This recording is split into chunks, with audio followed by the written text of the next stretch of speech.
Ya, assalamualaikum warahmatullahi wabarakatuh. Pada kesempatan kali ini, saya Gita Islamianto Firdaus, NRP 21031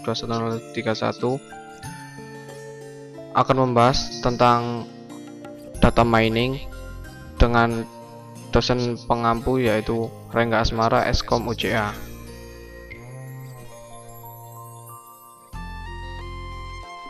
Pokok bahasan.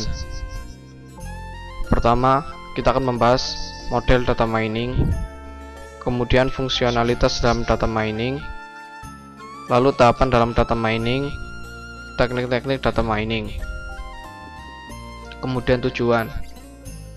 Tujuan pertama yaitu memahami pemodelan data mining, kemudian memahami setiap tahapan dalam data mining, lalu memahami fungsionalitas dalam data mining, memahami beberapa teknik yang digunakan dalam data mining. Pendahuluan. Data mining merupakan salah satu cabang ilmu komputer yang relatif baru. Sampai sekarang masih diperdebatkan tempat di mana data mining di bidang ilmu mana, dikarenakan data mining menyangkut database, kecerdasan buatan atau AI, statistik, dan sebagainya. Salah satu pihak berpendapat bahwa data mining tidak lebih dari machine learning atau analisa statistik yang berjalan di atas database. Sedangkan pihak lain berpendapat bahwa database berperan penting di data mining karena data mining mengakses data yang ukurannya besar dan adanya peran penting database terutama dalam optimasi query-nya. Definisi. Definisi sederhana dari data mining adalah ekstraksi informasi atau pola yang penting atau menarik dari data yang ada di database yang besar. Dalam jurnal ilmiah, data mining juga dikenal dengan nama Knowledge Discovery in Database atau KDD. Latar belakang. Kehadiran data mining dilatar belakangi dengan problema data explosion yang dialami akhir-akhir ini, di mana banyak organisasi telah mengumpulkan data sekian tahun lamanya, berupa data pembelian, data penjualan, data nasabah, data transaksi, dan sebagainya. Hampir semua data tersebut dimasukkan dengan menggunakan aplikasi komputer yang digunakan untuk menangani transaksi sehari-hari yang kebanyakan merupakan OLTP atau Online Transaction Processing. Kemudian model data mining. Dalam perkembangan teknologi data mining, terdapat model atau metode yang digunakan untuk melakukan proses penggalian informasi terhadap data-data yang ada. Menurut IBM, model data mining dapat dibagi menjadi dua bagian, yaitu verification model dan discovery model. Yang pertama, model verification.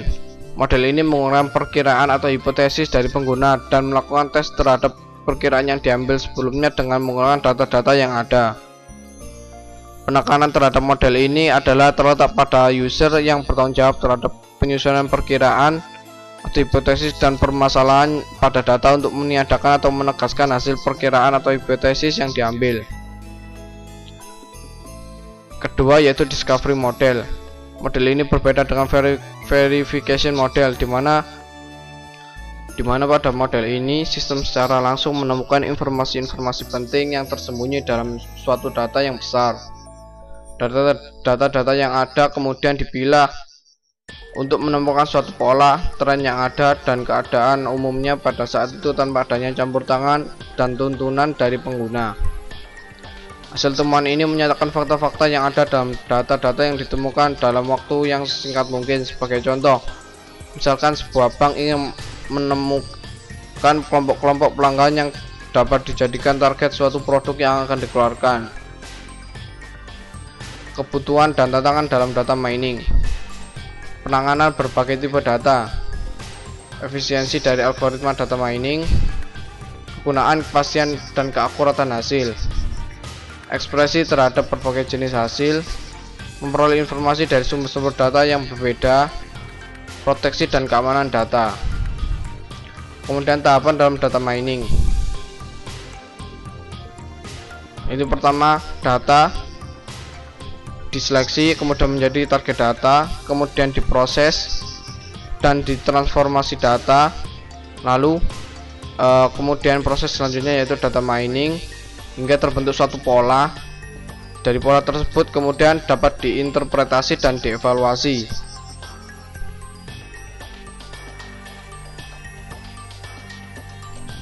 Basis data relasional. Ekstraksi data, kemudian dilakukan transformasi data, lalu pembersihan data sehingga didapatkan bentuk standar, lalu direduksi data dan fiturnya, kemudian menjalankan algoritma. Fungsionalitas dalam data mining. Kebutuhan akan data mining semakin dirasakan dalam berbagai bidang. Data mining bersifat dependen terhadap aplikasi terkait. Ini berarti untuk aplikasi basis data yang berbeda, maka teknik data mining yang digunakan mungkin juga akan berbeda. Hal ini dikarenakan terdapat kelebihan dan kekurangan dari masing-masing metode pencarian informasi, sehingga kita harus menyesuaikan antara keperluan dan kebutuhan akan informasi dengan penerapan teknik pencarian yang akan digunakan.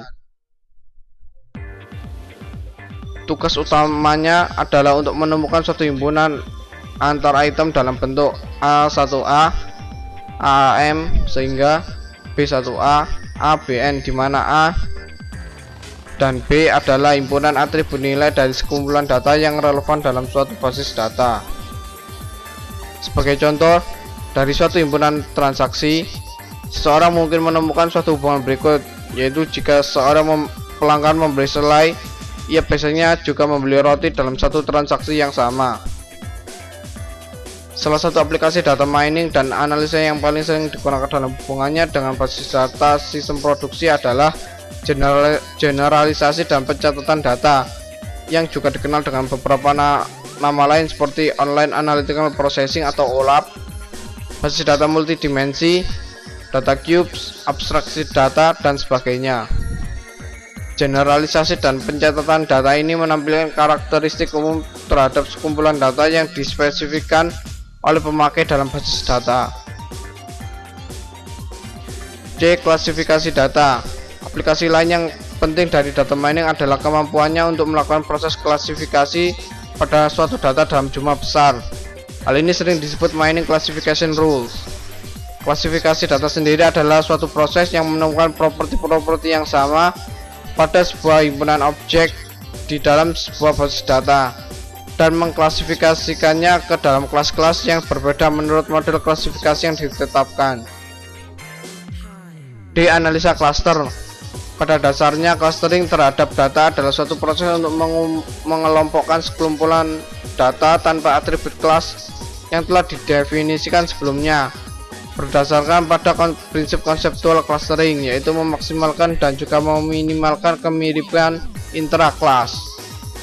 Proses untuk mengelompokkan secara fisik atau abstrak objek-objek ke dalam bentuk kelas-kelas atau objek-objek yang serupa disebut dengan clustering atau unsupervised classification. Masih dalam fungsionalitas dalam data mining, melakukan analisa dengan clustering akan sangat membantu untuk membantu partisi-partisi yang berguna terhadap jumlah besar himpunan objek dengan didasarkan pada prinsip divide and conquer yang mendekomposisikan suatu sistem skala besar menjadi komponen-komponen yang lebih kecil untuk menyederhanakan proses desain dan implementasi. C. Pencarian pola sekuensial. Fungsi pola sekuensial menganalisa sekumpulan record pada suatu periode waktu. Misal, untuk menganalisa tren, suatu pola dapat ditampilkan dalam contoh sebagai berikut. Pelanggan biasanya membeli gula langsung melakukan transaksi membeli kopi. Dari semua transaksi membeli gula, ternyata hampir seluruhnya terhadap transaksi membeli kopi. Maka dari pola-pola yang ada ini dapat dijadikan masukan bahwa telah terjadi suatu kecenderungan atau tren dari pelanggan, di mana setiap pelanggan melakukan transaksi membeli gula, maka akan diikuti oleh transaksi membeli kopi. Untuk itu, pihak manajemen dapat menempatkan letak item kopi dekat dengan item gula, sehingga memudahkan pelanggan untuk melakukan transaksi selanjutnya. Kemudian, teknik-teknik data mining. Klasifikasi skema yang berbeda dapat digunakan untuk mengkategorikan metode dan sistem data mining. dengan didasarkan pada jenis data yang akan dipelajari dan teknik apa yang digunakan. Beberapa di antaranya adalah sebagai berikut: jenis basis data yang dijadikan objek, jenis informasi yang hendak dicari, lalu teknik yang hendak digunakan. A. Market basket analysis.